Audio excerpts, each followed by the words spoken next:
तो बेड से उठ भी नहीं पा रही थी, ये एक्सरसाइज कैसे कर रही हो? धीरे धीरे शुरू किया बेटा, बिस्तर में लेटे लेटे मैं लेटे लेटे करती थी धीरे धीरे।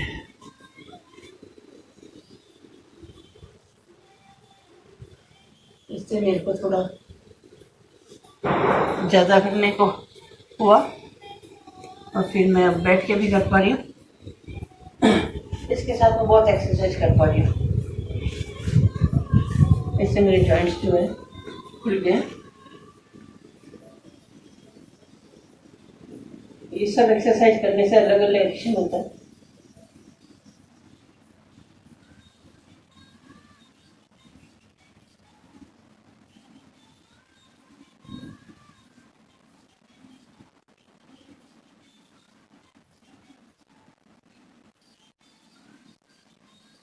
थक जाती हो तो रुक जाती हो?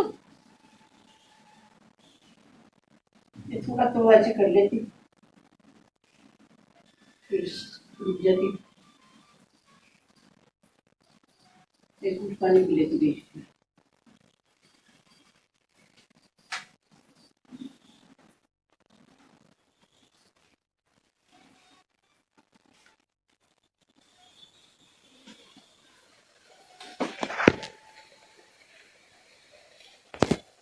ये कौन सी एक्सरसाइज है, बटरफ्लाई? बटरफ्लाई।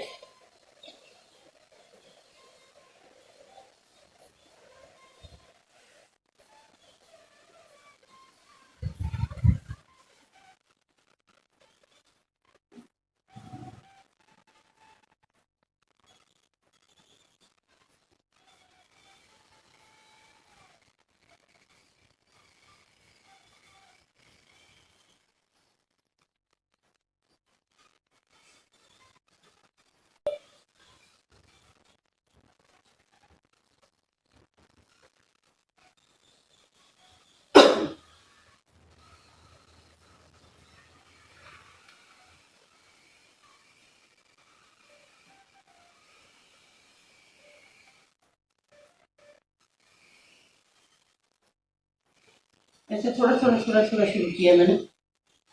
2 राउंड्स करती हो शुरू में? हाँ, धीरे धीरे बढ़ने लगा है। और अब आपकी बॉडी में फ्लूइड रिटेंशन की प्रॉब्लम होती है? अब नहीं होती,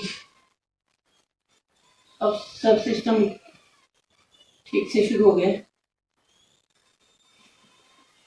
अब जैसे मेरी जो है ना सांस फूल गई है, तो ऑक्सीमीटर हमेशा पास में रख के 73 हो गया ऑक्सीजन। और पल्स रेट बढ़ गई। तो अब मैं इसमें डीप ब्रीदिंग करती हूँ। डीप ब्रीदिंग कितनी देर तक करती हो, जब तक ये नॉर्मल ना हो जाए? हाँ, बस 2-3 बार करने में मेरा शूट होने लगता है और वापस सही हो जाता है। और बहुत सारी एक्सरसाइज में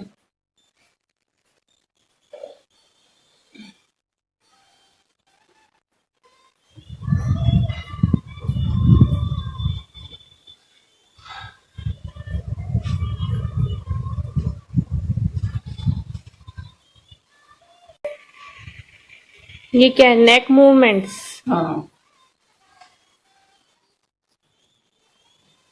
और जो पहले आपका हमेशा सर दर्द होता रहता था, उसमें कुछ फर्क पड़ा है? अब कोई दर्द नहीं है। जो जगह जगह गांठें बन जाती थी, बॉडी पेन होता था? अब सब सही है बेटा।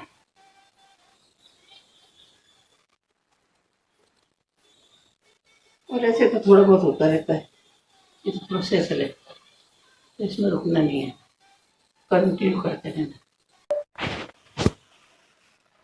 हाथ पैरों का स्ट्रेचिंग करती हूँ मैं। Body stretching? हाँ, ये पैर नीचे खींच रही हो और ये ऐसे हाथ ऊपर खींच रही हो। अच्छा।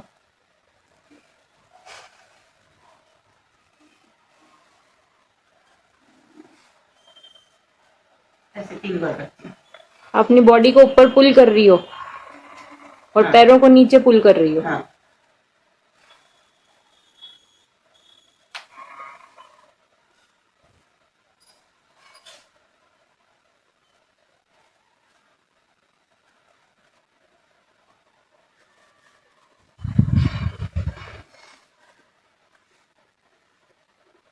ऐसे थोड़ा पैर 45 डिग्री को उठा के 3-4 बार ऐसे करती हूँ।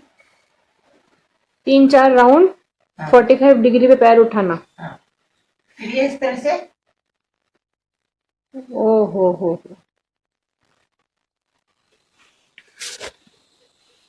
थोड़ा अपनी तरफ खींचती हूँ।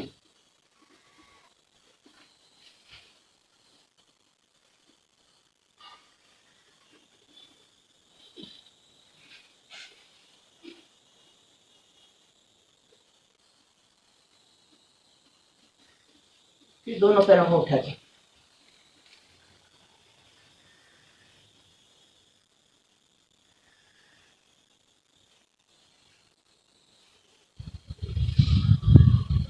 फिर पैरों को ऐसे फैला के, इससे सारा बॉडी का स्ट्रेचिंग हो जाता है।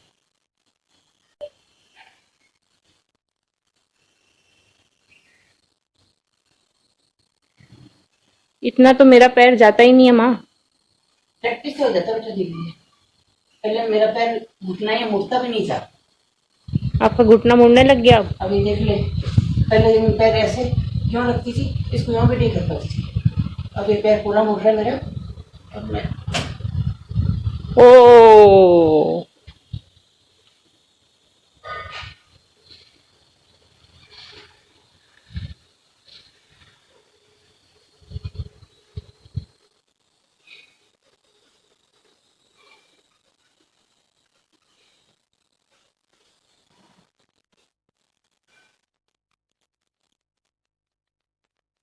इतने यहाँ की सारी जो नसें खिंच जाती है। हम्म। ओ हो, ये क्या एक्सरसाइज है? इससे ये हम्म। इनमें खिंचा होता है।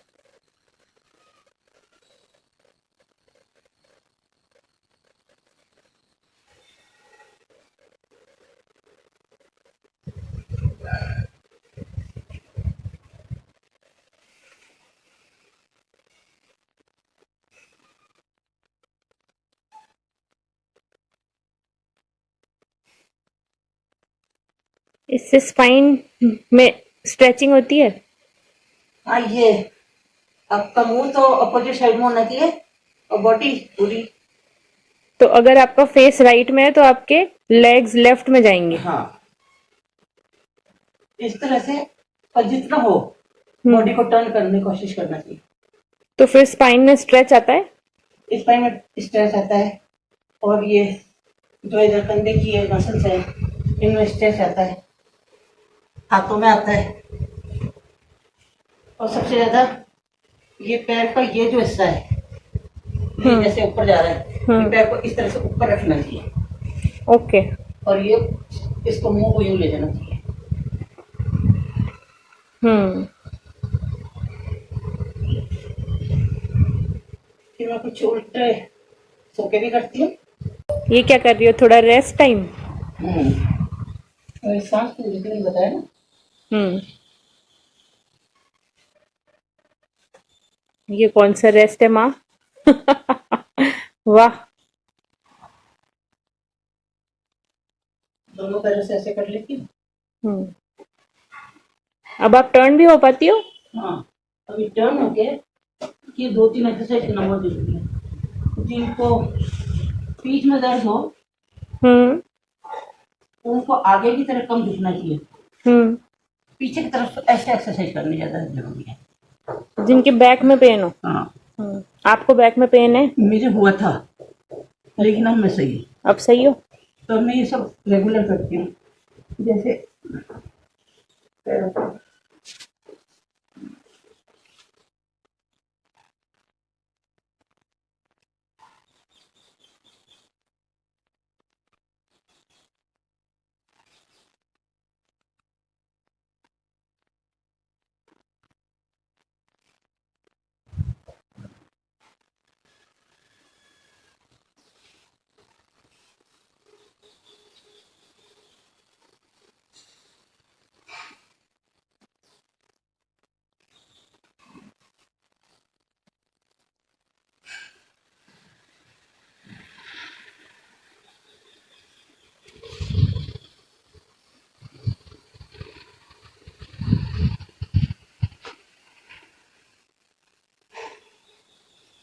तो ये सॉफ्ट बेड पे भी कर सकते हैं या ये पर्टिकुलर हार्ड बेड पे आप इजीली कर पाती हो?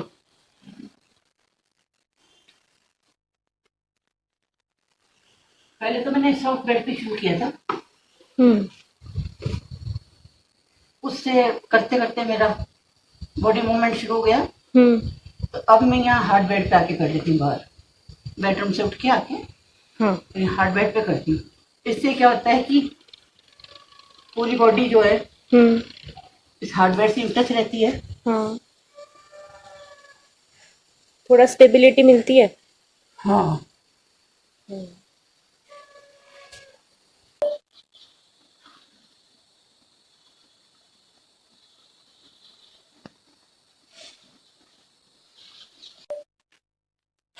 इसके बाद क्या, शवासन?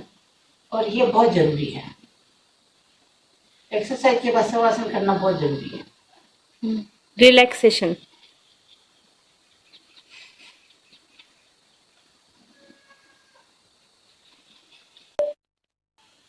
और जब आप उठते हो हाँ। तो कभी भी सीधे नहीं उठना चाहिए, हमेशा यूं पैर ऊपर करके करवट लेनी चाहिए तरफ, हम्म। और इधर हाथ को टिका के और फिर उठना चाहिए। साइड में टर्न करके उठना चाहिए, मतलब हाँ बॉडी को सपोर्ट देते हुए। हाँ, नहीं तो ऐसे सीधे उठने से कभी आपकी कमर में बहुत बुरा झटका लग सकता है। जर्क आ सकता है। बिल्कुल, तो ये हमेशा ध्यान रखना चाहिए। तो आप टोटल कितनी देर एक्सरसाइज करती हो? मैं रुक रुक के करती हूँ, तो लगभग 1 घंटा मेरे एक्सरसाइज, प्राणायाम, डीप ब्रीदिंग और ये सब करती हूँ, मेडिटेशन करती हूँ, पूजा करती हूँ। तो सुबह जो मैं उठ के और अपना सारा टाइम इसी में लगाती, करीब 2-2.5 घंटे। करीब आप 2-2.5 आवर्स इन्वेस्ट करती हो खुद में। हाँ, आपको इससे बेनिफिट फील हुआ है? मुझे बहुत बेनिफिट फील हुआ है। अब मैं पूरे घर में मूवमेंट कर लेती हूँ, घर का काम कर लेती हूँ, और खुद का काम तो खुद कर ही पाती हूँ। अब आप खुद नहा पाती हो, बिल्कुल। खुद बाथरूम जा पाती हो, हाँ, अपना अब मेरे खाना हाथ खुद, पैरों में स्वेलिंग भी नहीं है। अपना खाना खुद लेके खा सकती हो। हाँ, इवन तो खाना बना भी सकती हूँ। थैंक यू मामा। एक इस एक्सरसाइज देखो, ये भी बहुत जरूरी है। जैसे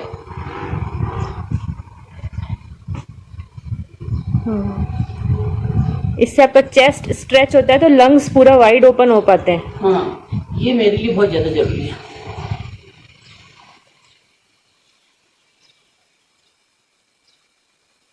अगर आप ये एक्सरसाइज खुद नहीं कर पाए तो कोई सरफेस को पकड़ के कर लीजिए, कोई खिड़की, कोई रेलिंग।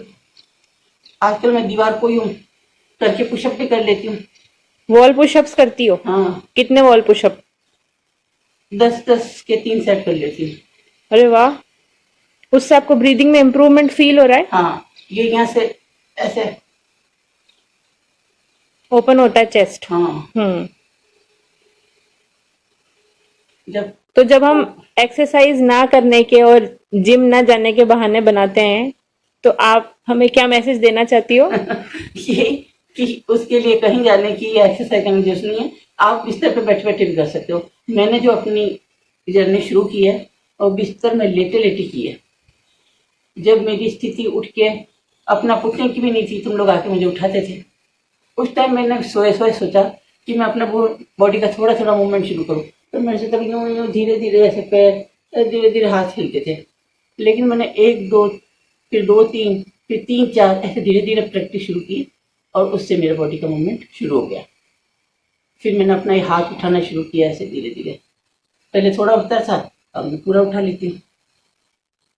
फिर ये दूसरा हाथ भी उठाना शुरू किया, फिर धीरे धीरे इसमें भी प्रैक्टिस हो गई। अब तो मैं हाथ ऐसा फैला भी लेती हूँ। जब मैं डीप ब्रीथिंग करके बालकनी में खड़ी होके, तो मैं इस तरह से करती हूँ।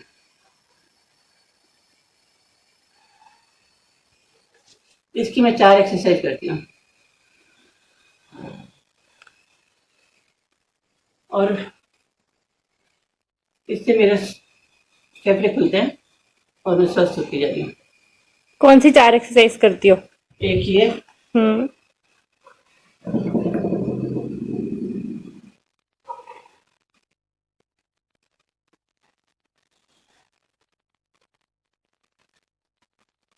इसमें ये ध्यान रखना है कि जब आप हाथों को मूवमेंट लेते हो तब ब्रीदिंग अंदर लेनी है, इनहेल करना है। इनहेल करना है, और जब आप वापस हाथ नीचे लाते हो तो एक्सेल करना है। ओके, ये ध्यान रखना है।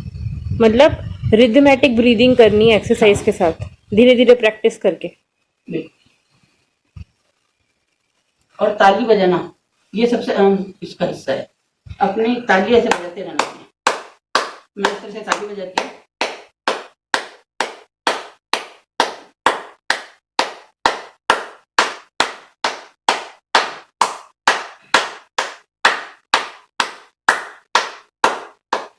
धीरे धीरे करते करते कम, ऐसे करते करते इस तरह से झंझनाहट होती है, ब्लड सर्कुलेशन अच्छा होता है। रेड हो गए आपके हाथ। हाँ, ये ब्लड सर्कुलेशन शुरू हो गया, ऐसे झंझनाहट होने लगी हाथ में।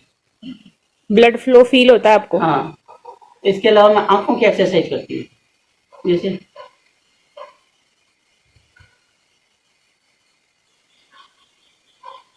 ऊपर नीचे राइट लेफ्ट, फिर यूँ आंखों को घुमाना, एक तरफ दीवार पे देखना, तो इससे आंखें भी फर्क पड़ती है। और थोड़ी अपने चेहरे की भी एक्सरसाइज करनी चाहिए, जैसे जी कुछ तरह से अंदर ही अंदर घुमाओ और ऊप ऐसे करो चेहरे को। और आप ये मत सोचो कि मेरा चेहरा भद्दा लग रहा है, आपको अपने मुंह की पूरी नसें खींचने के लिए ऐसे ऐसे भी करना चाहिए। और मैं ये लगातार करती हूँ डेली। इससे फेस रिंकल्स भी कम होते हैं। हाँ, बॉडी पे जो आपके फेस पे जो वो ब्लड के गैंग्रीन्स हो रहे थे वो भी कम हो गए हैं। हाँ। और बाकी प्राणायाम तो मैं करती हूँ, डीप ब्रीदिंग, प्राणायाम। हाँ, मेडिटेशन, आसन, और अपनी जो पूजा होती है वो, तो ये सब करके मैं अपने सुबह के 2-2.5 घंटे लगा के उसके बाद मैं भजन लगा लेती हूँ अपने, और इसमें भजन चलते रहते हैं और मैं अपना दवाई लेने का कार्यक्रम शुरू कर देती हूँ। तो ये भजन चलते रहते हैं मेरे साइड साइड, मैं ही सुनती रहती हूँ। सबसे पहले मैं गणेश वंदना सुनती हूँ, उसके बाद सारे भगवान के भजन सुनते सुनते। अब आपको ऑक्सीमीटर से चेक करके बताओ तो आपको ऑक्सीजन लेवल में कोई फर्क आया? एकदम आप झूमने लग जाते। Thank you mamma. वेलकम बेटा। You are truly a breathing warrior.